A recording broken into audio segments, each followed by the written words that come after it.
From courtside of the virtual hardwood, it's the NLSC podcast, episode number 385. Andrew with you once again. I am Andrew in the forum and Andrew NLSC on Twitter.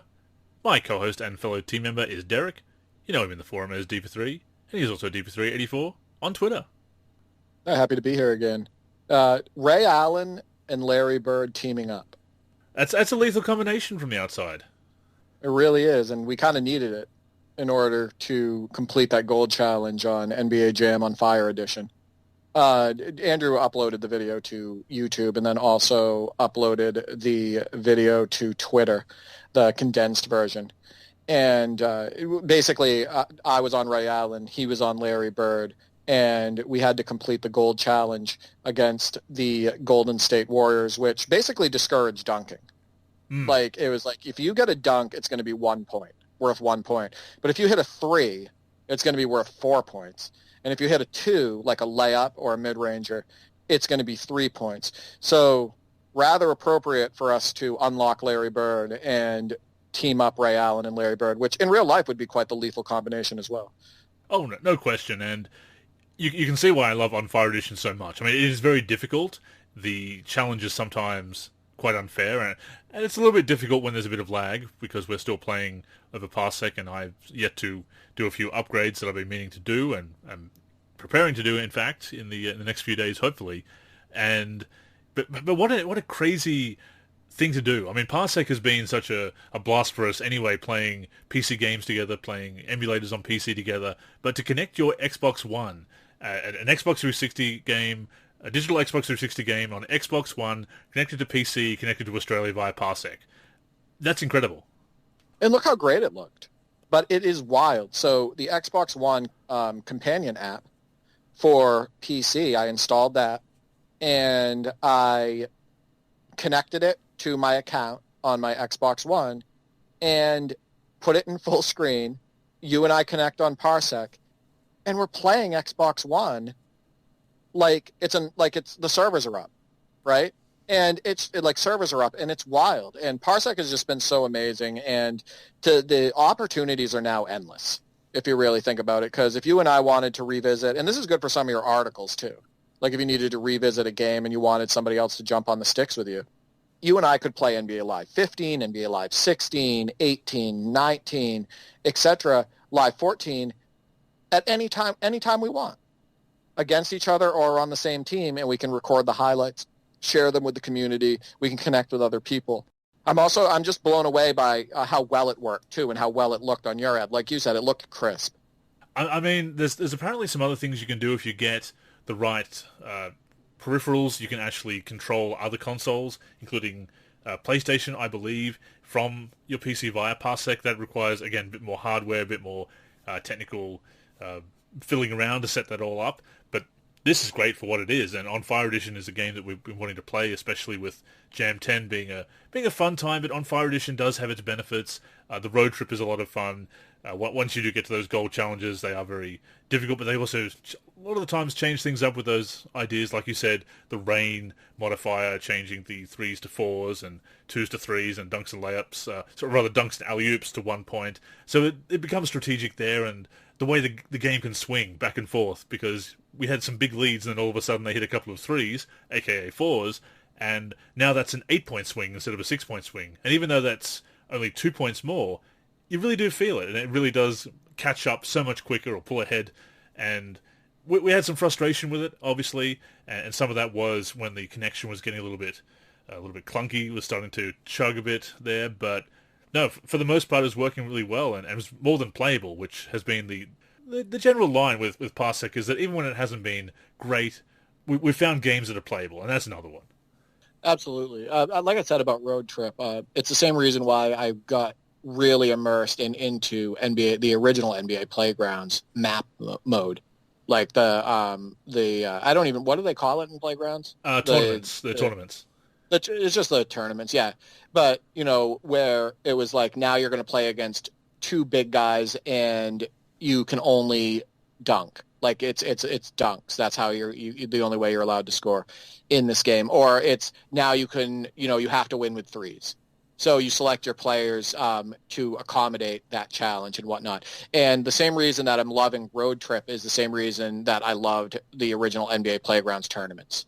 And it's really enjoyable. And the good thing about the Road Trip is there's a lot more content on than the original NBA Playgrounds. Like we're going to be able to play for more hours, basically, exactly during that. And it's more challenging. And it's better than the classic campaign as well in Jam 2010. As I said last week, that does get a bit dry. It's traditional and it's nice, and also you're not locked to a team. You can, as you say, you can pick and choose whichever team you need, including the super teams. We need to get to level 10 to unlock some of those, but we'll get there. You can pick and choose those squads for different games. Winning with a certain number of games with a team will also unlock other bonuses, mostly the profile pictures and tiles and things like that. So no, it's not all exciting. Leveling up to the different levels is what gets is what gets you to the really good unlockables, obviously.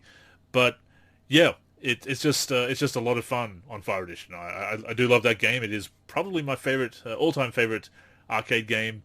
Tournament Edition of Jam is up there. The original NBA Jam Tournament Edition is definitely up there for me. And I do also love NBA Street Volume 2, and I enjoy Home Court more than you do, as I've said before. But no, On Fire Edition is one of the last truly great arcade games, I feel. I mean, Playgrounds has its moments, but it's not quite there.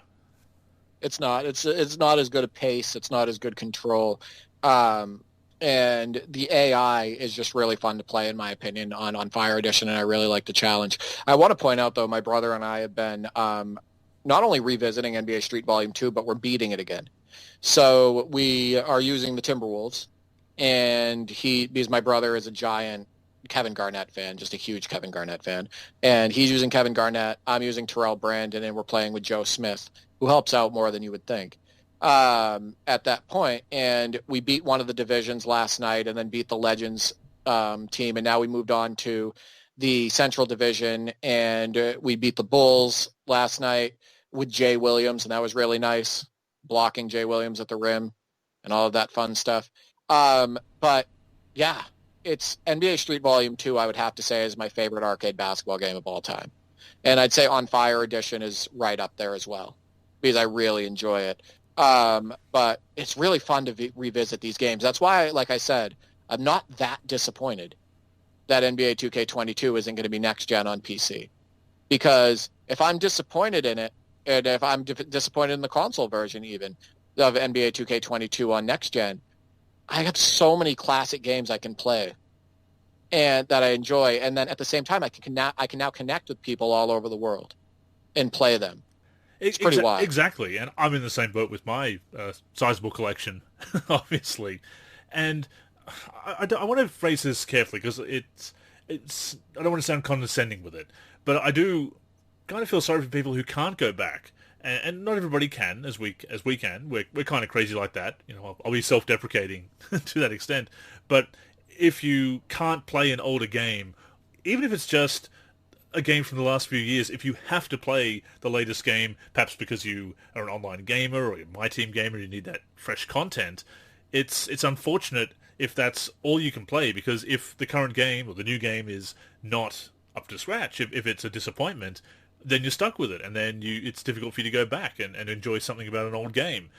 If you can go back, as we've said before, absolutely recommend it, because it's even good for just a break. You know, I've been playing a lot of NBA Live 10. Obviously, I've been with you. I've been playing a lot of solo games recently, just doing a bit of achievement hunting, so to speak, because I had a few challenges that I hadn't tried. I've got the 3 blocks with Dwight Howard. Don't know how I never got that back in the day, because it is just 3 blocks, although it is harder when you actually start to try and go for stats, and especially blocks sometimes. 58 points with a rookie, 81 points with Kobe. That was a fun one. 100 points in a game, which I ended up getting with Tony Parker in the middle of getting a 55-point game with him. 55 with... That's a cheese fest. That's got to be a cheese fest, 100 points with Tony Parker. Oh, yeah. There's a few threes and free throws, but there was a lot of just drives and and floaters. Just a lot of shots with him. Kobe's 81 was much more efficient. 55 with Dwayne Wade, 6 threes with Dwayne Wade, 55 with Kobe against the Knicks. The 81 points had to be against the Raptors, of course. A triple-double, which of all players I got with Rashard Lewis, fine player, but not sort of one of my favorites. But I just happened to be playing a game with the Magic, and he was racking up rebounds and assists and points, so I just went for it and got it. So I unlocked about 10 achievements or so in the past week to get them up. Most of the achievements that I have left are the really ridiculous ones, including 27 rebounds with Marcus Camby against the Bulls. Getting that even on 12-minute quarters, you got to be so lucky to get that. 10 steals with Brandon Roy. What else? 10 blocks with Dwight Howard. Getting 3 was tough enough. Beating the Kings, or rather beating the Lakers with the Kings on Superstar difficulty, man, that's tough because Superstar in NBA Live 10 is unfair, basically.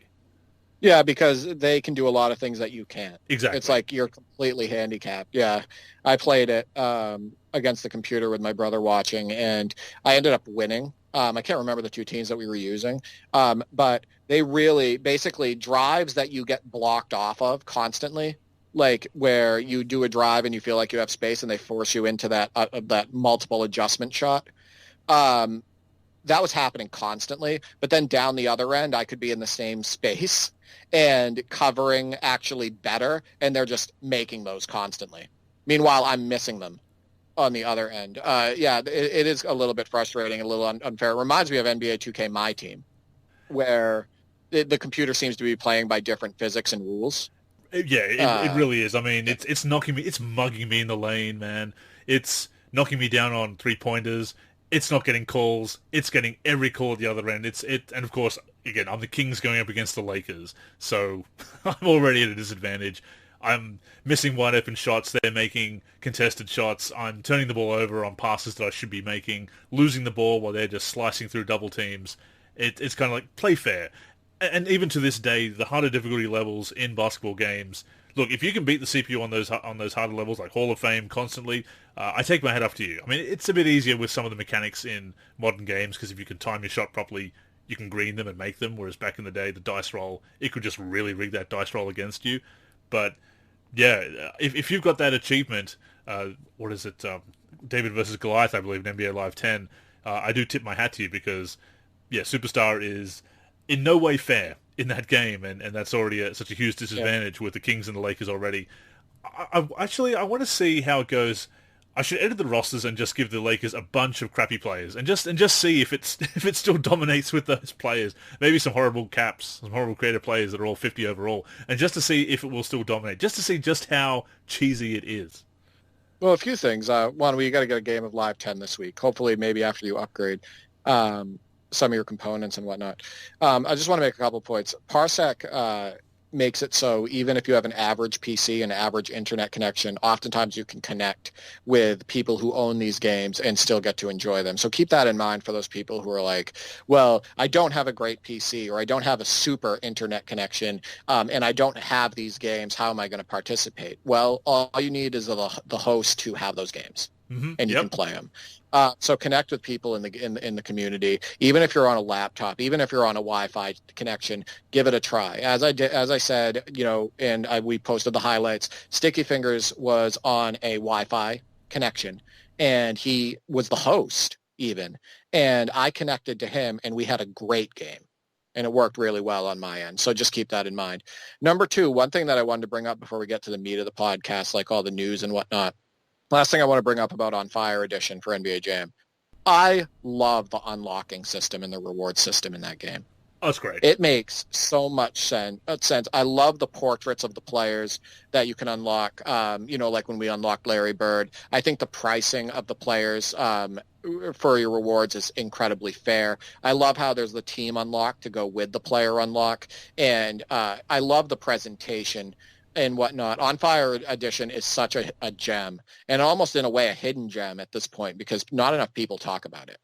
I don't care if it's over a decade old. People still should be talking about it, because it is really a great game. No argument at all.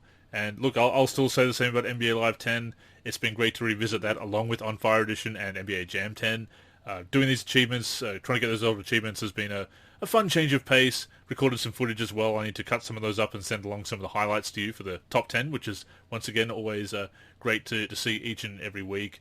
A couple of them really take some setting up. I mentioned the 10 steals with Brandon Roy, but there's one that I got just before we started recording tonight, actually. It's ice water. It's where you win in overtime against the CPU. So I was in 2 minute quarters just trying to balance the scores and like keep the scores close and make sure that I forced an overtime first of all, and then win in overtime just to get this achievement. Another one, game over in a flash, based on Dwayne Wade's running three-pointer in double overtime against the Bulls back in the day. You have to do that. Hit a buzzer beater with Dwayne Wade in double overtime in a single solo game. Now, that might happen organically, but if you're going to try and set that up, that is some incredible game management if you want to go for that achievement. Yeah, it's not really playing. It's playing the game for that as opposed to just playing the game. And I think that could get a little bit frustrating, but I get the point of the challenge. It's interesting, but some of them definitely, they're not as viable unless you mess around with the sliders or the rosters or again, really trying to control the game with the overtimes. But it's fun. The rest of them, most of the rest of them are also things like Adidas Live Run, which obviously is no longer available, so I'll never get those achievements. No one will. But yeah, getting the others has been very satisfying. So it's been fun to take a break from NBA 2K21. As I've said, spent a lot of time with that this year. Had some fun with it, my team, and even a bit of MyCAREER, occasional online game, some other just playing exhibition games as well. But yeah, as I've said, such a refreshing change of pace. That's been my retro kick. Obviously, Live 10 kind of games around that era. So I don't know what it is, but that 2009 to 2011 has been my retro kick right now. Yeah, a lot of great games around that time. I got to say one more thing about On Fire Edition because we've been playing it so much lately. People, if you haven't played this game, one of the most aesthetically pleasing things about the game is the signature shots. Larry Bird's shot looks unbelievable in that game, and it feels even better to shoot. And we went against Chris Mullin, and Chris Mullin's signature shot is so on point. It's so much better than what NBA 2K is putting out now. It's not even funny. Like the way he's holding the ball and he's pushing the ball, it looks just like Chris Mullin's shot. And what an amazing thing for a game that's over a decade old to have those shots be so spot on. And not only so spot on, but in an arcade game. I was going to say, for them to put that attention to detail in an arcade, fun, guys jumping 20 feet up in the air to dunk game, you put that much work into the signature shots. It's just really cool. It makes me want to unlock more players so I can see their shots and use them and whatnot. So I feel like I may have encouraged you to get On Fire Edition at some point in the recent past. You did, because I was playing more NBA Jam 2010. And the only reason why I'm playing NBA On Fire Edition now is because you and I were able to connect. So we can thank Parsec for that. Oh, absolutely. But have I repaid the favor for Garfield Kart? Have I repaid the favor for that? I mean, it's not life-changing, but yeah. No, I changed. Yeah, if you really think about it, I changed your life. In fact, if I remember correctly, you're now back into doing a lot of things you weren't doing before. Your passion has been rekindled. So, yeah, no, you'll never repay me, to be honest. And yet my hatred for Mondays has just increased. Right, exactly. So that's been our week in basketball gaming. Always great to catch up on what we've been doing, and we'll be definitely playing more of Parsec, and I'm sure some solo efforts on my part, and of course playing with your brothers that you'll be doing. But we turn our attention to this week's news in basketball gaming, which is our first real look at NBA 2K22. We have some screenshots of 3 of the cover players, Luka Doncic, Dirk Nowitzki, and Candace Parker. We've got a few preliminary preview notes. We also have a basic outline of when we can expect some of the developer blogs in August and early September. It's a very short preview season, but that's the way it goes. There's some interesting news that we can look at, some interesting points that they've mentioned, teasers of information to come, and of course the screenshots have given us that look at the game in action. Sweat is there, obviously, because that's how we identify next gen these days. But yes, indeed, there is some sweat. But yeah, it is nice that they actually put out a little bit of a teaser, Derek, just to give us an idea of when some of these blogs are coming out and something to sink our teeth into in late July. Yeah, it's late. It's so late, and I don't think that's really fair. How late some of this stuff is coming in. But at the same time, I like I said, I know they're going to use it for the 10-11 Nowitzki, which isn't accurate, but that new Dirk Nowitzki cyberface that they posted is the best Dirk Nowitzki cyberface they have ever had. Easily. For Dirk, and for any version. And I hope that they give him the proper attention for the 02, 03, and 10-11 versions, even though I have a feeling 10-11 is just going to be that one. The Doncic, I'm not sure about. He looks a little bit too chubby in the face. I'm not sure about the features. His eyes look a little bit too small. The Candace Parker, as far as the graphics go, I don't see a really big improvement over 2K21 for that. In fact, somebody did a side-by-side, and it's questionable if it's better than the 2K21 version, but it is good that she got that promotion. The WNBA got that promotion with the screenshot, and also that she's the GameStop exclusive cover. As far as the information we received, which you're going to go over in a second, nothing earth-shattering, but something that you didn't expect happened as far as one of the announcements. And I'll let you get into that. No, absolutely. And I'd just like to agree that Dirk is easily one of the best Dirks we've ever seen, if not the best. And the strange thing about Dirk in basketball video games is that no game has really got his face right to this point. He's probably always had one of the worst faces in games. It's not like he's a particularly unusual looking gentleman. So it's kind of... And look, I can't make faces. I can't make cyber faces, models, or textures or anything else. It's not my forte with modding. I've always been rosters and sort of flat textures, logos, that kind of guy.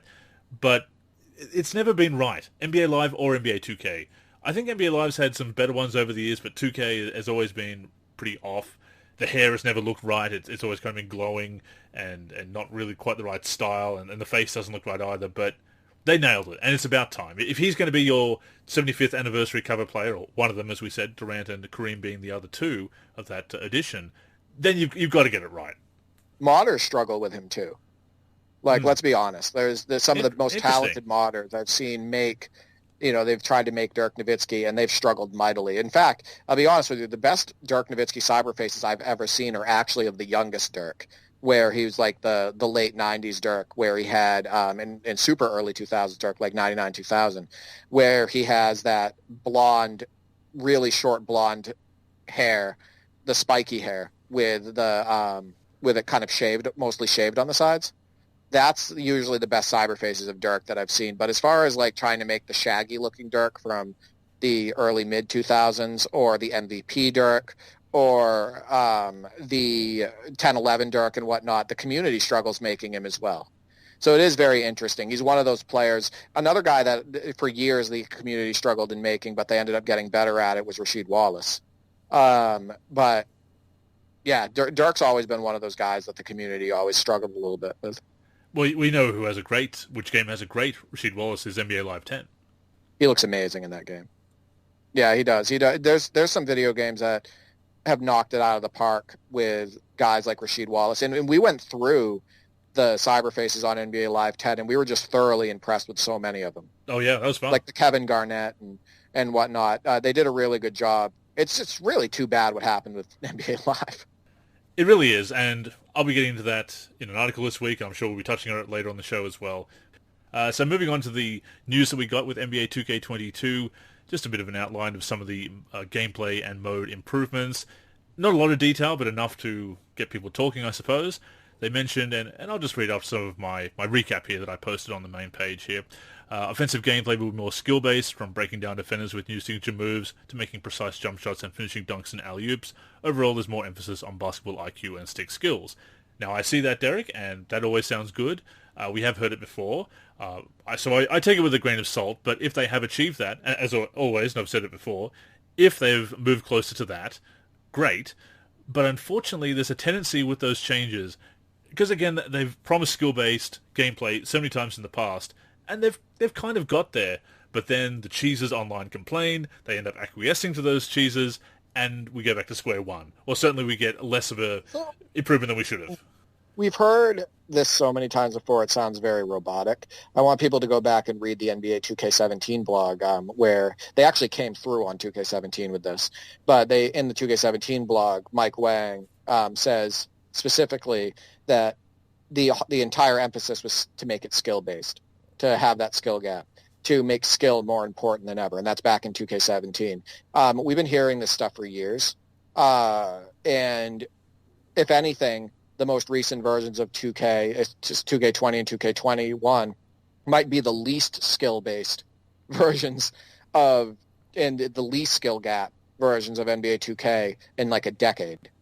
if we're being completely honest, because we've talked about all the defensive AI lapses, all the cheese, all the overpowering contact dunks, etc. It's just what ends up happening. What seems to end up happening is they've actually gone away from it being realistic and skill based, and even though their blogs say otherwise, and at the same time they've made it this overpowering kind of cheese fest, unfortunately. But yeah, I'm not looking too much into that because I have to get my hands on the sticks because I don't know what to believe anymore. And of course, we won't be getting a demo to do that.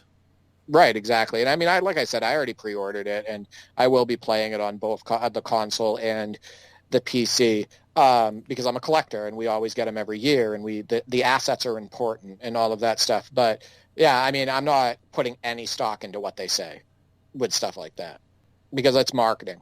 That's the way I look at it. And like you said, robotic, repetitive, we've heard it before, unfortunately. And people do, unfortunately, have very short memories and attention spans these days. And, of course, we want the games to be good, so I understand going in there with optimism. I wish I could have less cynicism sometimes and more optimism, but unfortunately I've been covering games for a long time and playing them as well, and I've seen games go up and down in quality and a lot of promises being made and broken. And we have heard, as you say, almost these exact words time and time again. Yeah, what I don't like is the fact that we know what they're doing. They're doing this to market, but then to get as many pre-orders as possible and whatnot. And I understand that as a business, but at some point it just feels like they're taking advantage of people. You know what I mean? And Yep. with their words, with the actions, with the delay, with the everything being last minute, and now obviously not having the demo out and all of that stuff. Yeah, I don't know. I just don't understand how people think that this could be the best time and whatnot for everything when we have the least options in basketball gaming as possible. Now we're not even getting a demo for NBA 2K, and we don't have arcade basketball games, viable arcade basketball games being made in the basketball gaming space and whatnot. This, like you had said so many times, this feels like it should be the golden age, and it's not. No, So, and it's a shame. Technology's never been better, more accessible, so it is a shame, but it is what it is, as we've said so many times before. And speaking of things that have been said before, defensively, the shot contest and blocking system has been revamped. Playing defense will reportedly be more rewarding. And again, if it pans out, I'm all for that, because defense has been a bit lackluster in recent games. Defensive AI of teammates, if you are playing solo, or even if you're playing player-locked in MyCAREER, then you really are relying on your teammate AI to be smart, to be helpful, to play like it's a... I mean, we could make jokes about no defense in the modern NBA as we've done before, but yes, not to that extent, not to the extent. And again, it's great if they come through on it, and maybe they will, and hopefully they will. But we've heard that before too. one of the biggest things that needs to improve in NBA 2K is defensive AI being smart. That's right, it's smart AI. Playing the right way, cutting off those wide drives, reacting realistic to the action, to the offensive action, etc., and working together. But also how you get rewarded for defense. How frustrating is it trying to get steals in the new NBA 2Ks when they're just grabbing the offensive player, right? Oh, the can moments, yeah. The can moments. It feels like there's hardly ever a realistic steal. It feels like any steal you get is canned. When you can get it on the ball, and otherwise you're like tackling the player or like pushing them or something like that. Defensive AI needs to be revamped to be realistic, and the control of when you're using the player needs to be tended to as well. It needs to be fun, reactive, and realistic, and they haven't achieved that. I agree, and steals are very frustrating. That when you just tap it once at a pretty well-timed moment, but as you said, suddenly you're wrapping up the offensive player, the ball handler, and just slapping wildly and fouling them. If you were spamming the steal button, then it would make sense, because it's your error and you're being too aggressive with it. But you're just trying to time it, and it's just triggering on a dice roll this foul animation, this canned moment. And it's so frustrating because people talk about skill-based and get good and everything else, but when we're still relying so much on these canned moments, and I know that live ball physics aren't as easy to accomplish and everything else along those lines, but something's got to be done because it feels very false. We can see the strings. Exactly. And it's not just about being able to see the strings. It's that you don't have control over the strings. Does that make sense? Like, we can see it. Like, listen, there's going to be a dunk that the game triggers that you had not planned to do, right? There's going to be a draw. You're going to do a move at the hoop, like a 360 layup, that the game just triggers and you didn't do it, and you're like, oh my god, this is unbelievable, right? Yep. Or there's going to be a play where you drive in and you finish on the incorrect side of the rim that you didn't choose to finish on, and you get blocked. Like, that stuff, like, we can see the strings. Like, we know that stuff is going to happen. But the volume in which it happens and the lack of control over the on-court action is the big red flag. So it's being able to understand that, yes, there's going to be those canned moments and there's going to be those animations that are triggered that you don't plan to, but you still need to be able to have a semblance of control during the process. And I feel like they haven't found that right balance. I feel like they found that balance with 2K16, 2K17, 2K15. I do. I agree. And they hid the working. Right. They hid the strings. They hid the process, better smoke and mirrors, if you will, if I can mix metaphors here. But that's what they were doing at the time, and really, it felt organic, even though under the hood it wasn't as organic. It has to be predetermined to a certain extent, but they did a good job with the smoke and mirrors, so to speak, of hiding the strings, hiding the mechanics, and making it feel more organic. I agree, 100%. So that's all we have for gameplay so far. Those gameplay vlogs will be coming in August. There'll be the Seasons Approach returns in my team. I really liked the Seasons Approach, Derek, in 2K21. I wrote an article about it. I thought it was a really good move. It kept things fresh throughout the year. It meant that some of the rewards in Triple Threat Offline and Triple Threat Online were changing with the seasons, so you weren't stuck with a card that was completely outdated because it was put up there as the reward for winning 500 games or 1,000 games at the beginning of the year, but if you ever got there by the end of the year, that card was no longer worth having. And some of the things that they did with the daily challenges and other things like that with the season agenda were a lot of fun.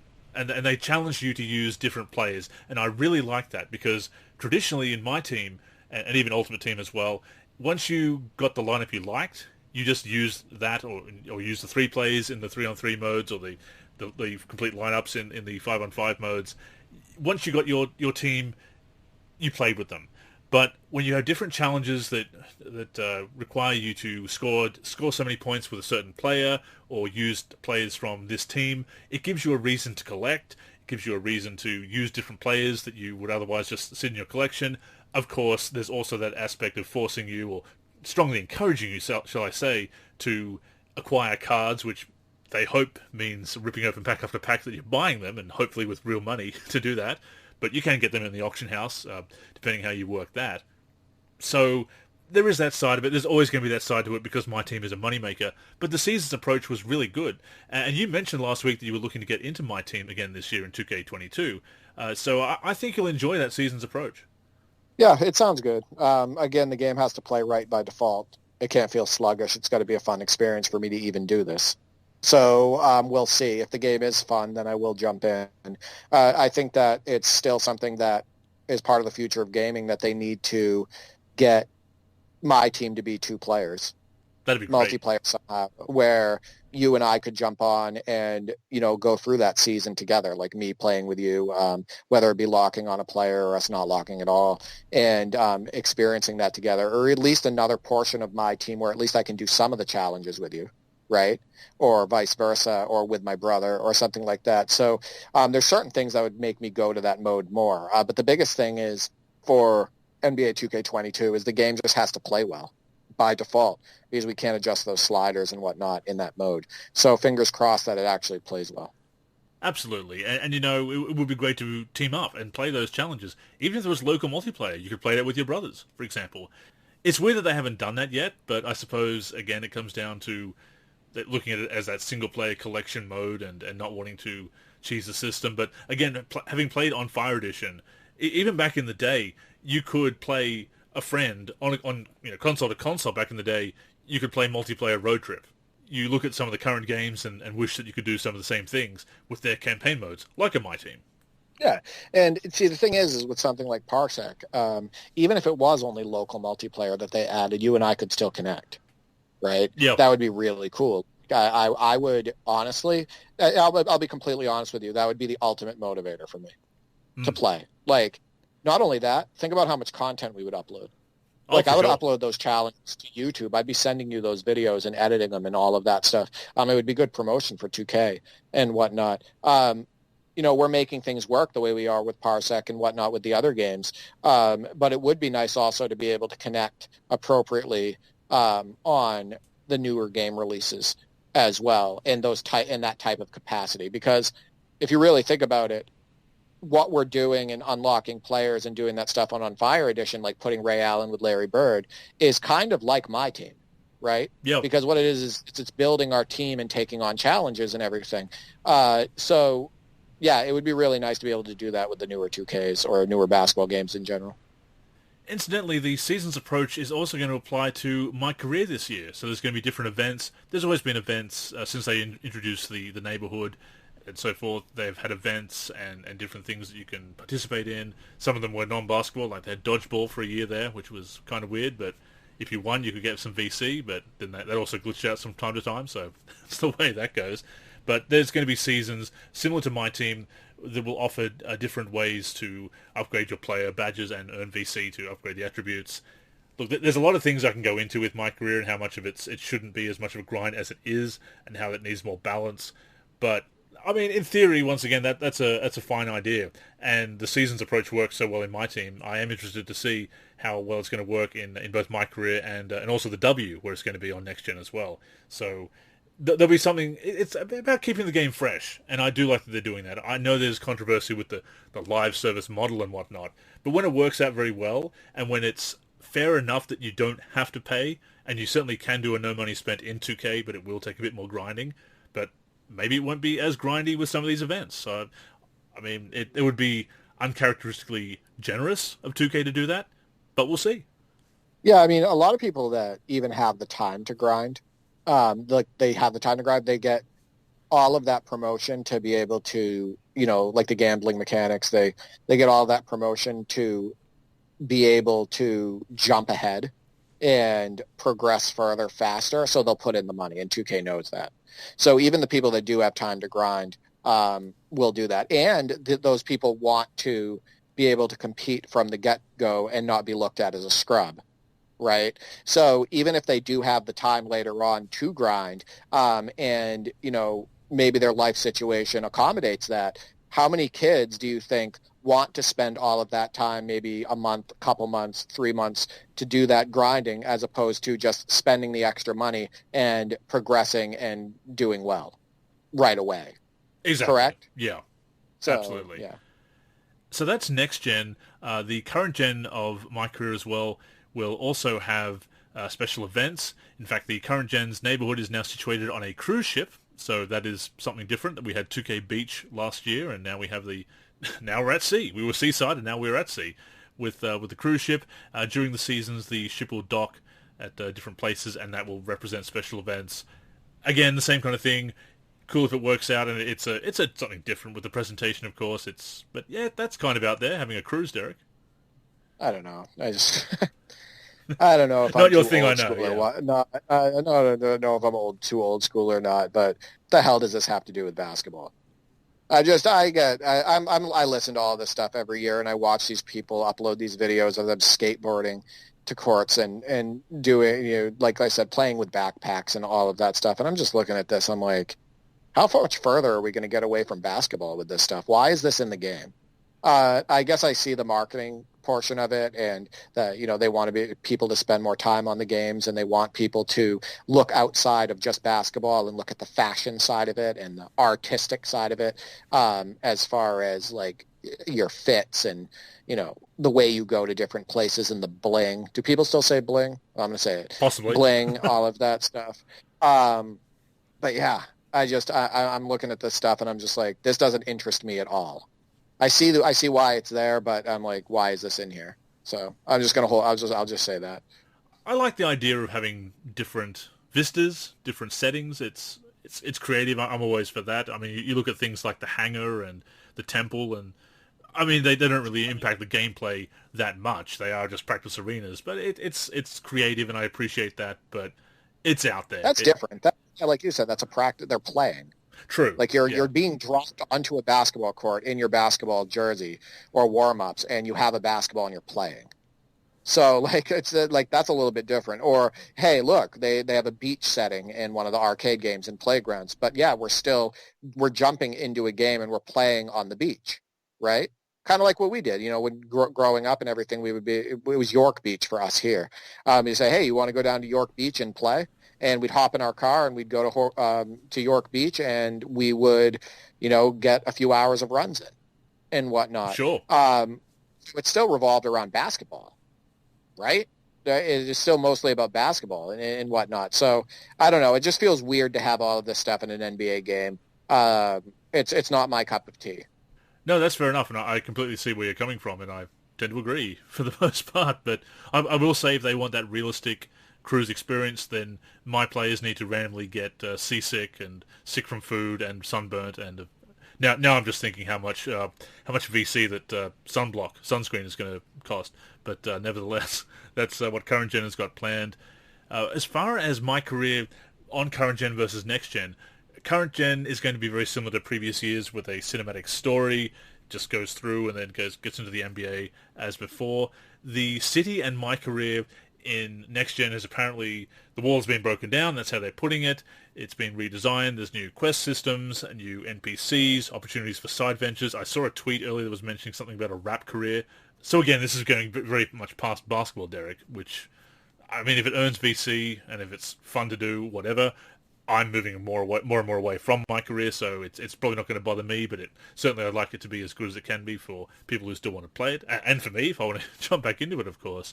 But it sounds like what current gen, or next gen rather, they're taking really more of the open world approach that the neighborhood and the city has tried to be so far, but instead of having that cinematic story and then going to the city, you're going to be put in the city to begin with. They've gotten rid of Rookieville. They said it was a good experiment.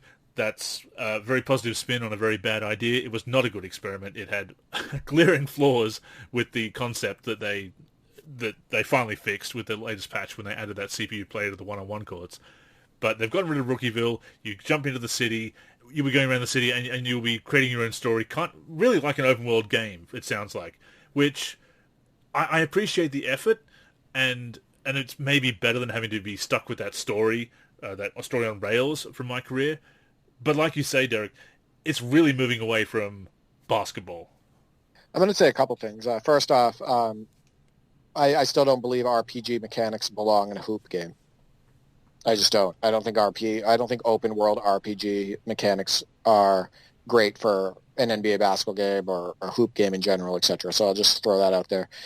Second off, it does sound like some of the things that they're doing is a good thing related to getting rid of some of the cheesy cinematic stuff, some of the unnecessary grind and whatnot, which I think is always going to be good. But I will just say again to end this part of it, I agree with you. I don't think RPG open world mechanics or settings or anything like that really belong in a basketball game. That's just my opinion. But then does that indicate that we're in the upper end of the demographic and it's no longer aimed at us? No, because I think basketball is still basketball. Oh, sure. I'm sorry. I still think that I don't think a lot of kids want this, to be completely honest with you. I think that these kids, from everything that I read in the feedback, whether it be comments on Twitter and on forums and stuff like that, I believe that these kids today still want more of a streamlined experience, that it's still about the basketball and whatnot, and that they think that a lot of this stuff is unnecessary. I think if you ask the large majority of people, if you ran a poll, maybe we should run a poll and try to get it more exposure. But I think if you ran a poll and asked if some of these open world RPG mechanics, if people like them, or if that's part of the reason they purchase NBA 2K, I think that you would get a heavy no. That's just that would be interesting to run a poll. Do some research. Yeah, it would be interesting. Yeah, maybe we can run a poll, or maybe we can promote it or something like that. Because I really don't think that people jump on and buy NBA 2K for the open world RPG aspects of it. No, I have seen complaints about the neighborhood and the city and the basic concept of it, and from people who have said that they're fairly young, in late 20s or teens, so early 20s, late teens, whatever. So it probably has an audience, but it would be interesting to find out just how popular it is. I mean, 2K can say that, well, everyone plays in the city, but if you want to play those online modes, you have to go to the city or the neighborhood anyway. So it's kind of like saying the main menu is popular. Yeah, it boots up. Everybody goes to the main menu first. It must be very popular. You don't have much of a choice for it, so it's kind of a moot point. I'll say again. Yeah, I'll say again. I could be wrong, and you know me. I'll fully admit that I'm wrong, but I don't think I am when it comes to the open world RPG stuff. Well, we may not be as alone as we think we are. We're not just grumpy old men. There's some grumpy young people as well at the moment. But it will be interesting to find out. But something that did catch my eye was there's going to be some matchmaking buildings have been added to the city. Not current gen, so it doesn't sound like great matchmaking is coming to current gen. Maybe wrong. Hopefully I am, because it really needs it as well. But there's going to be some matchmaking buildings where you can just head to in the city and you'll get into games quicker.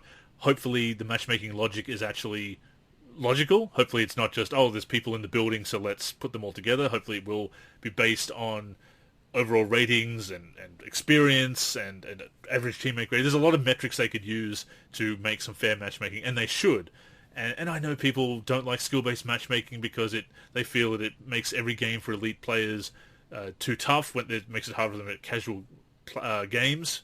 But there's so much toxicity in the online scene in 2K with elite players trying to feast on and squads going into the rec and feasting on randoms. The rec is supposed to be for randoms getting together and organizing squads and impromptu squads. Squads are supposed to go to Team Pro-Am. So there's so much toxicity there that some kind of matchmaking that allows people to level up at their pace is absolutely needed. I've been advocating this for ages. It remains to be seen whether this is exactly what we're going to get, but the fact that they're actually talking about matchmaking is promising. Well, I'm not going to do it, so you're going to have to tell me all about it. Yeah. So, yeah, I know you've been talking about matchmaking for a while. It's obviously some proper matchmaking that's something that's sorely needed. So you'll have to tell me how that experience goes when you get into the game. I'm sure that's one of the first things that you're going to try, and I don't blame you. So you'll have to keep us posted, and we can talk about it on the show. Yeah, I'm interested to see if they've actually done it properly, or if it is just, hey, this is just a quick way of getting to it. If it's just a shortcut to do the same kind of matchmaking, quote-unquote, that they have already, it's going to be a big disappointment. But the fact that they've said it is promising. But of course, they've talked about better matchmaking in My Team before. That hasn't happened either. One last note about My Team that I missed before. My Team Draft is back in the game. That allows gamers to select from a pool of players for online multiplayer games. As previously confirmed, cross-gen progression and collection is available with the same console family. We talked about that last week. So look, they are adding some new stuff. Hopefully the gameplay is going to be improved, that they will be able to build on what they did last year. Fix things with the shot aiming, which was very unpopular. All the polls have suggested that people don't like it, or at least the way it was implemented last year. Hopefully they have taken that feedback on board. We know things are going to be 2K, right, Derek? We know there's going to be some pushy recurrent revenue mechanics. We know that it's going to be designed a certain way. We know that there's going to be things in the developer blogs as they come out that are exaggerated, sometimes maybe even to the point of being outright lies or deceptive. It sounds slanderous to say, but we've got receipts on this one, people.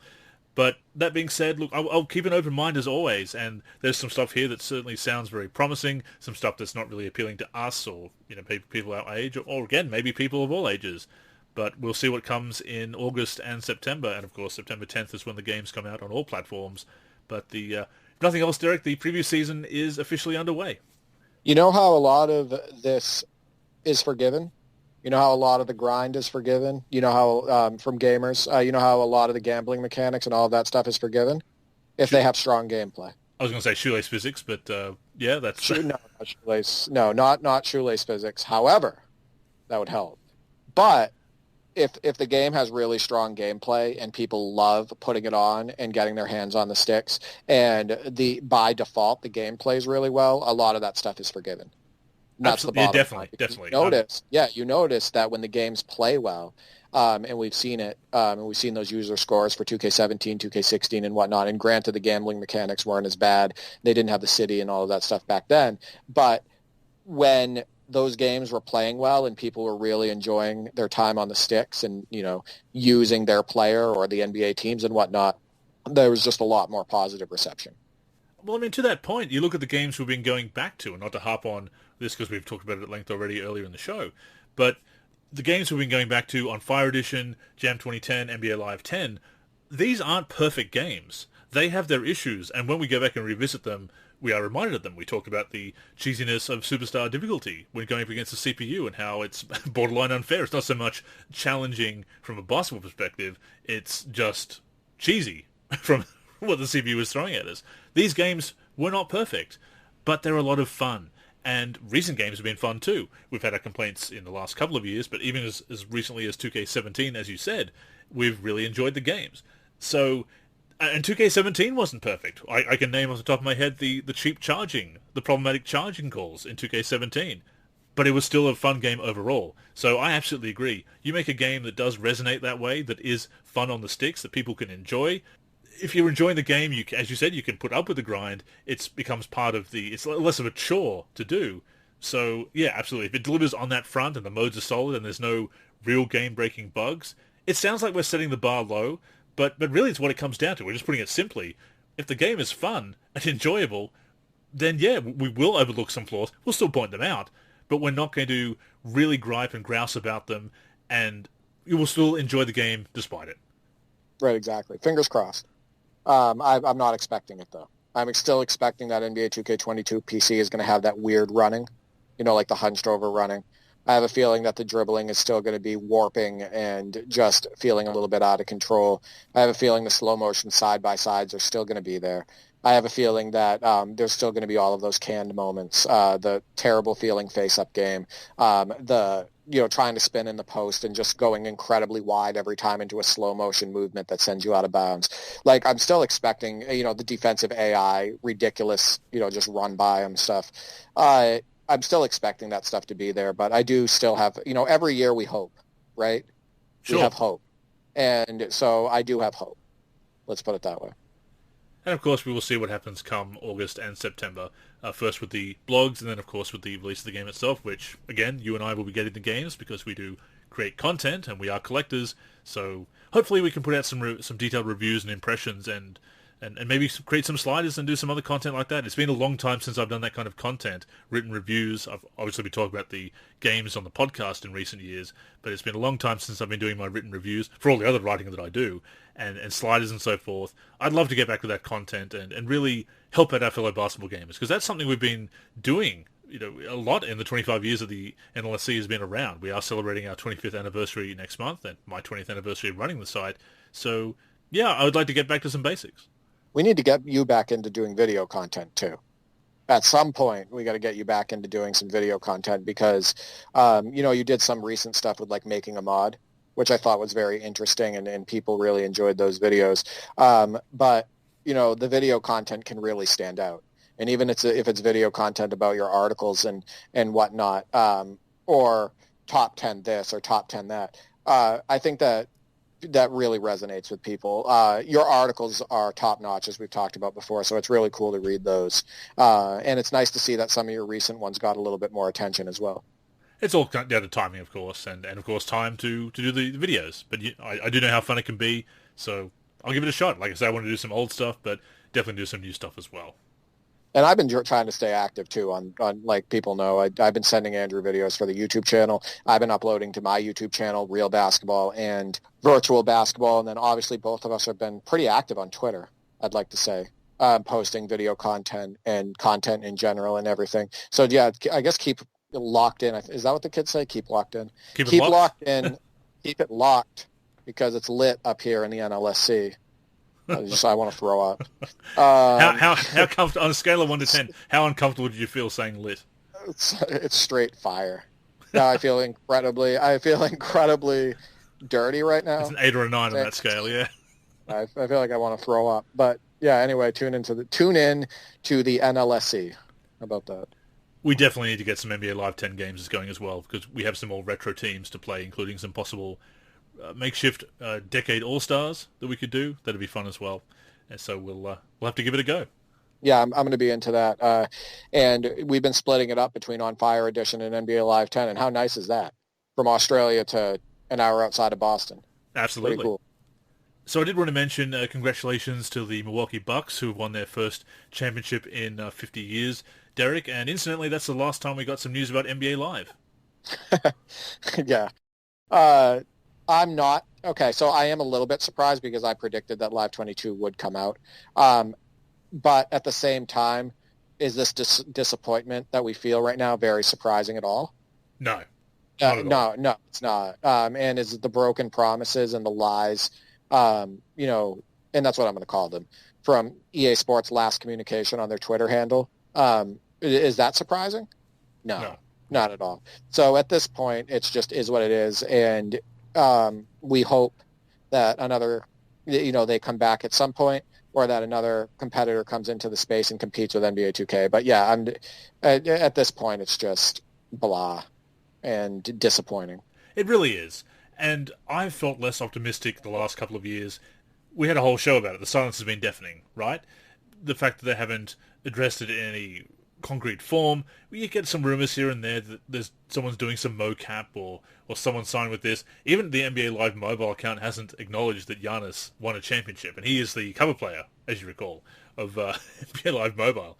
So it just goes to show how much they're not even promoting a pretty successful mobile game that they've had with NBA Live Mobile in recent years. So it really does speak volumes. I'm going to have an article on this coming out next week that basically says NBA Live deserved better, and it did. We deserve better with NBA Live because there's been a lot of people that have been very loyal to the brand, flying the flag for the brand, being supportive of it and saying, hey, look, we know that it's not where it needs to be, but we will support you. We want competition. We want alternatives. We want a game that a series that brought us so much fun and joy and entertainment on the virtual hardwood back in the day. We want it to be great again. We want to have that alternative to 2K, and Live has just not been able to capitalize. It's changed directions so many times. And again, I'll go into more detail in my article with examples and whatnot, but just off the top of my head, Live has deserved better than having people who with a football or hockey background being handed the keys to the game. Why was it handed to them? Why was NBA Live 07? It deserved better than NBA Live 07. Live 06 was a solid game on the sticks and with graphics-wise and everything, but it deserved better than launching without all that content and being such a weak launch because of that. It deserved better than NBA Elite 11. A lot better than NBA Elite 11. Deserved better than NBA Live 13. It deserved better than cancellations and being mistreated and mishandled with changes in directions and bad ideas and, again, leadership of why is this going to somebody who's not a basketball mind. It deserved better than a community manager that was shutting out the old guard because he wanted to bring in his people. Again, people that didn't necessarily know the history of the series and were passionate about it, but they're influencers, so let's appeal to them. And we deserve better than that. We deserve better to be shut out. We deserve better to be left hanging. I mean, even if they wanted to come out and say, yes, NBA Live is done, we're just letting it go, I'd be disappointed. I'd eulogize it, as I'm kind of doing in the article that will be coming out in Monday Tip-Off this coming week. But it would be finality. It would be closure. And we kind of deserve that, because there's been a lot of people, us included, that have been very open-minded and supportive of NBA Live for good reason, because it did give us a lot of joy back in the day. But the series deserved better, and we deserve better. If there was ever a time for them to put their best foot forward, get the right people in place to make these games, the suits to make the right decisions, all of that stuff, it would be ever since NBA 09 retired its series, the NBA 09, NBA 08, and it just became 1 versus 1, NBA 2K versus NBA Live.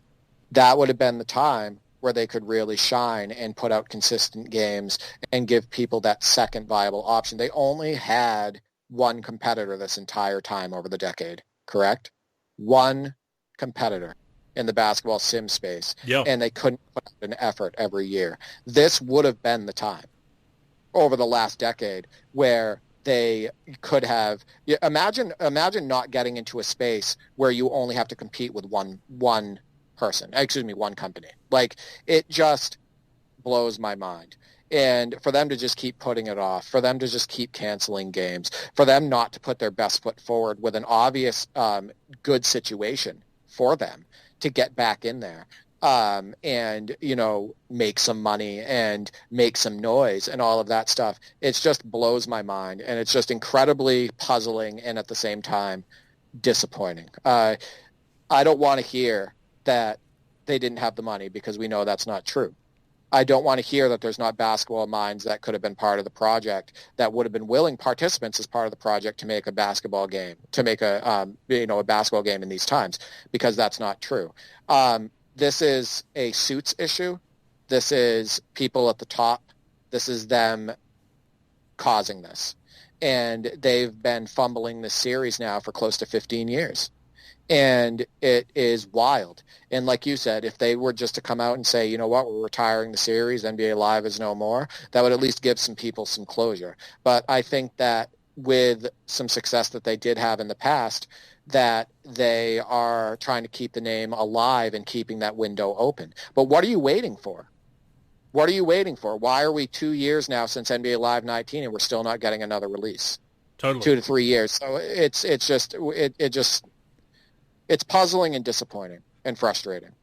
And you touched on a couple of points there that really resonate with me. The suits. I mean, look, I don't feel sorry for EA Sports, the brand. They are a big corporation. They are making plenty of money other ways. There's been a lot of things that EA has done that we can certainly criticize for what they've done with other studios, acquiring them only to shut them down, what they've done with microtransactions in FIFA, Madden, whatever. Look, I'm not asking people to shed a tear for EA, not even asking people to shed a tear for NBA Live. But I do think it is unfortunate for NBA Live, the game, and the people that worked on it and were talented and passionate, knowledgeable, and put all that effort into making it great back in the day and wanted to make it great again over the past 15 years, but were just stymied at every turn by the decisions that Suits made and not supporting it. So it deserved better. The people who are working on it and the people who love the game deserve better than what the Suits gave it, absolutely. And like you said at the top of the segment, it's not surprising. It's disappointing, but not surprising, basically. Right. Because we knew that there was nothing planned. It wasn't in any of the financial reports. I wasn't expecting EA Play to surprise us with anything. I thought, well, there's maybe an outside chance. I'll never say never because I've been wrong about things before, but the chances were really not good. In fact, they didn't show any sports games at EA Play. So a lot of people are quite upset that it's not just NBA Live, it's kind of everything. It's disappointing, it's not surprising. Over 7 billion people on this planet. And you're telling me you can't put a talented team together to make a basketball game? Apparently. Do you see my problem? Yeah. Like, there's over 7 billion people on this planet, and you can't put together a group of talented individuals who know the game of basketball and who are good programmers that can put together a game. Why do we only have one option in 2021 for basketball sim? So it's disheartening because it's, at this point, I think a lot of people are either accepting that it's dead or at least getting to the point where saying, well, we're not going to expect anything or really remain that optimistic until we actually get a reason to. And we're not going to buy into these, there's a listing at EA Madrid or a listing for a community manager for an unnamed project or something to do with EA Tiburon or something else, or there's hints of them doing some basketball mocap at EA Canada. So there's little things here that, again, hint at not killing the series, not putting an end to the series. But at the same time, they're not really giving us much to give us hope or excitement to expect a future game. So I've heard rumors that it was going to be free to play and that the NBA didn't want that and they've just kind of washed their hands of it. But again, if that's the case, say it. I mean, that's not good news. But then there's been a lot of bad news about NBA Live over the past decade in particular. So just let us know. Have that finality and that closure. I think that's what people would want because people have been very enthusiastic about it despite all the struggles. We know there's a lot of people on NBA Live BR on Twitter. The Live King, Steve, so many people, we're not the only ones that have expressed an interest and supported the series in some way. And I think a lot of people have been shouldered out by a community manager that was there a couple of years ago. They took NBA Live in what I think was a very silly direction with Live 19, made it a kind of a hybrid of Street and Live that didn't really live up to either series. Just a damn shame. You know what? If the NBA says that they don't want NBA Live 10, excuse me, Live 10, it's on the brain. If they don't want NBA Live 22 to be free to play, then you put a price tag on it. Because without the NBA, you don't have a game. You put a price tag on it. If you're already making a game or working on a game and the NBA says, hey, you know what? No, we don't agree with the free-to-play model. If you're going to use our license, we want you to put a price tag on it. You put the damn price tag on it. Because without the NBA, you weren't going to have a game anyway. So the point is that they should have said, if that was the case, they should have said, okay, we will put a price tag on it, and then they end up trying to release a game. You don't scrap the series or scrap a product just because you don't get your way and can't make a product free to play that revolves around the damn NBA. Yeah, it's frustrating. I know we've talked a lot about the future of NBA Live and speculated on this and that, but this is, I mean, it's we can draw our own conclusions of finality and closure here, but I want an announcement. We deserve that much. The NBA Live series deserves that much, that if it's going to be put out to pasture, announce it, do the tributes, thank you for all the support. And look, some people say, what, thank you for playing a game? You know what? Yeah, because a lot of people have supported NBA Live over the years, and it would just be the classy thing to do, that if you're saying, okay, we're just going to get out of the basketball gaming space, we're going to retire our long-time series because we just don't have the confidence that we can compete with 2K, that we can bring it back to a level that we want, then say that. Say, look, we're getting out of the space. Thank you for the memories. Thank you for the support. And we can say the same. Exactly. It's all of the silence and all of the, I don't know, jerking around, basically. I don't know how else to put it. No, it's absolutely. It's like, be transparent or retire it at this point. But yeah, we can hope that NBA 2K22 is solid. And if it's not, and we don't want to spend a lot of time on it, we have all of our classic titles that you and I will be spending time with. So that's good for us. I mean, it just sounds like we're going to play NBA Live 10 and the two jams from EA Sports for the foreseeable future. So, yeah. Hey, NBA Street Volume 3 is also very good. Or, NBA Street V3. So I'd like to get on the sticks with you on that as well. Worth a try. And once I get these upgrades in, if the performance improves between us as we hope, then another world of possibilities. 100%. So a lot to look forward to, and people keep an eye out for that content.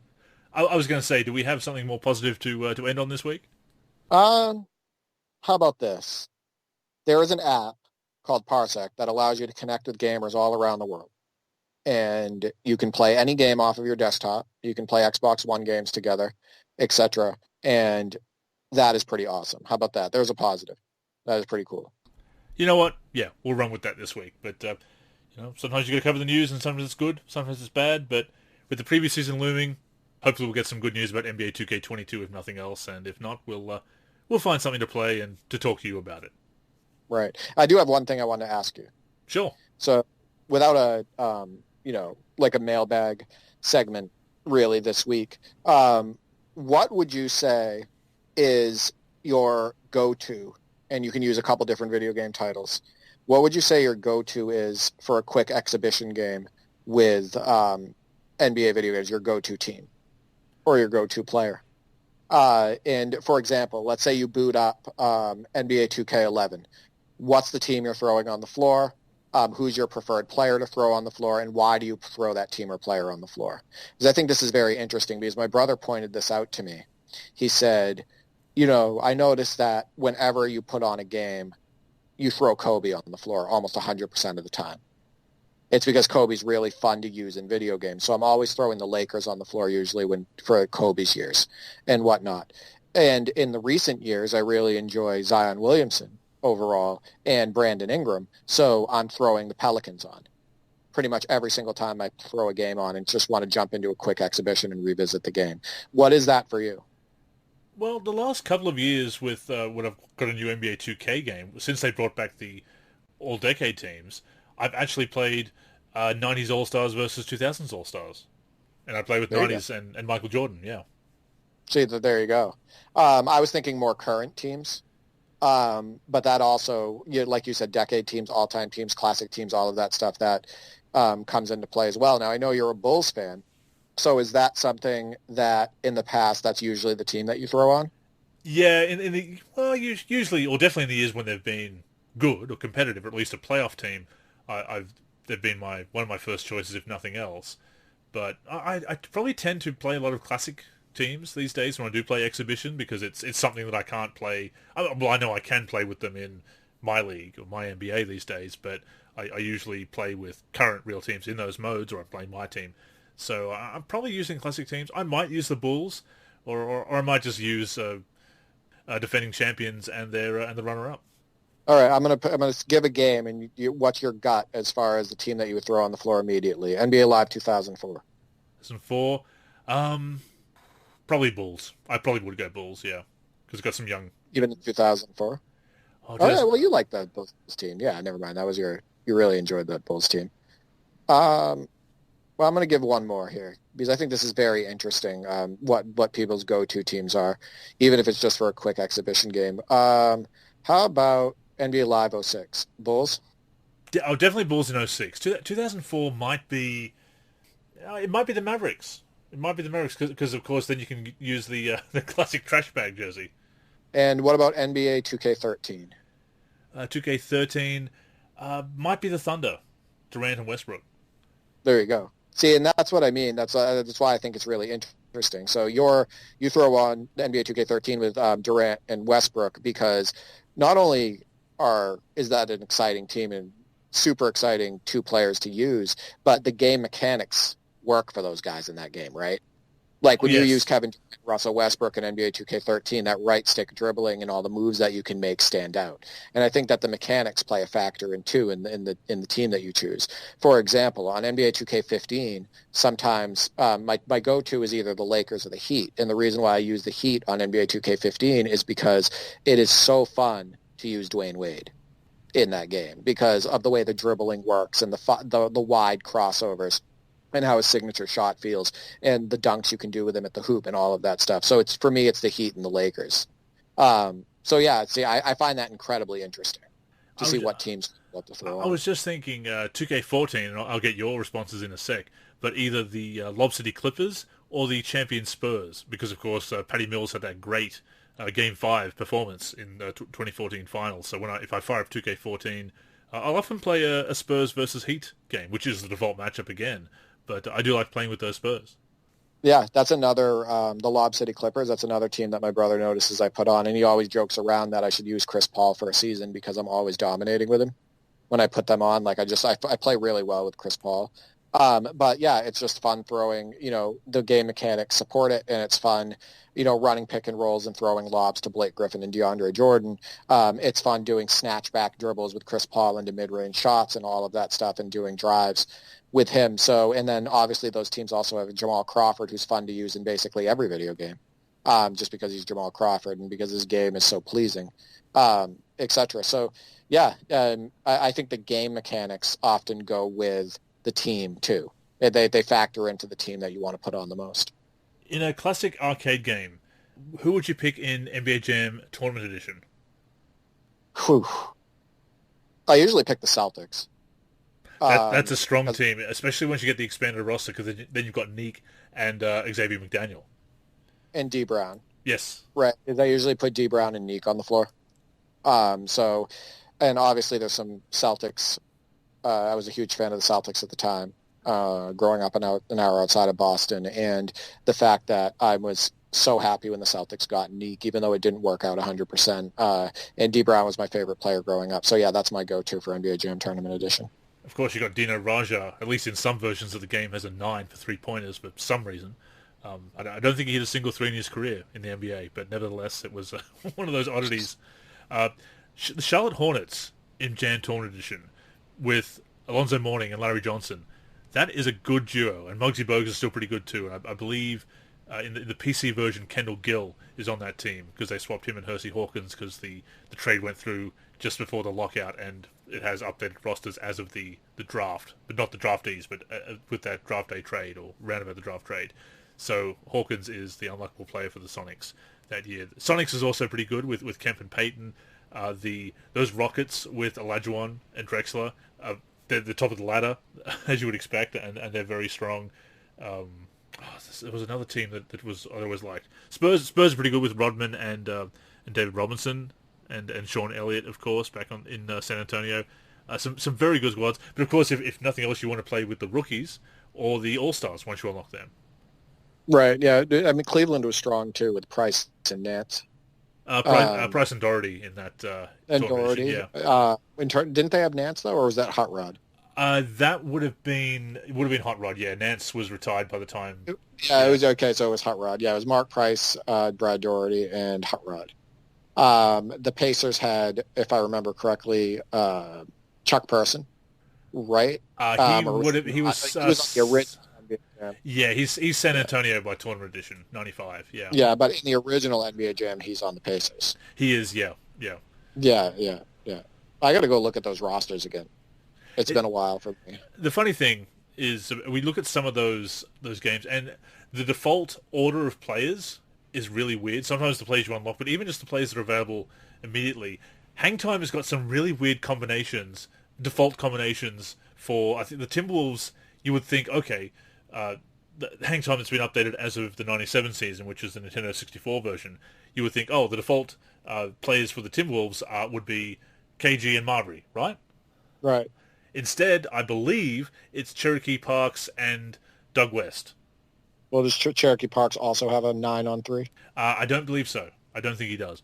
But there's just some weird combinations, and of course the Marbury and Garnett are there to be selected. But the default two that you select that come up when you go on the team selection screen, for some of them are very strange. And of course, there's that weird issue in Jam Tournament Edition on PC where Kevin Edwards has Blue Edwards' portrait that I somehow missed in the PC version only for 20 plus years. It was a very weird oversight that I just noticed one day a couple of years ago and then wrote an article about.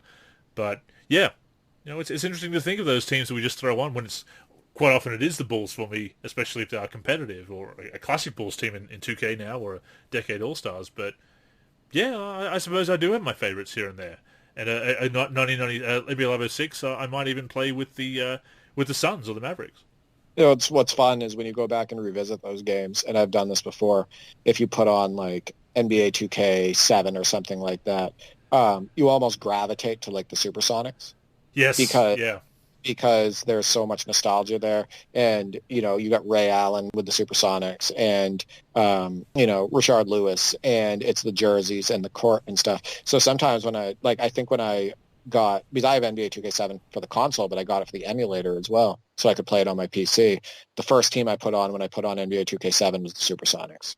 I have noticed that I'll often get the Supersonics either as an opponent or as the team that I play with, which I think was 06 that I did that game with. 06, the Magic versus Sonics, I believe. I think that's what I did, and I was pretty sure I was the Sonics in that game. I needed to record that one. I wasn't thinking of doing it at the time. But I do that. Even the New Jersey Nets, and obviously the Nets are still in the league in Brooklyn, but the fact that New Jersey is what I knew them as from when I got into the NBA, I kind of oddly nostalgic for the New Jersey Nets rather than the Brooklyn Nets, and some of those jerseys that they had, which I always liked, especially the ones they introduced in the late 90s and had through pretty much to when they became the Brooklyn Nets. And actually, when I go back and play those games, I'm finding myself using, and I've been doing this in Live 10 a lot, either using the retro jerseys or even the alternate jerseys, which are now retro jerseys, but they were the current alternates at the time. And it's funny because I feel like there's too many alternate jerseys with the new nomenclature these days, and the city and the earned and everything else, and the icon association and all the new nomenclature that we've talked about before. I feel that they wear their alternate jerseys, or what would used to be considered alternate jerseys, way too much these days. And yet when I go back to these old games, I seem to be obsessed with the alternate jerseys from the mid 2000s through to the mid 2010s.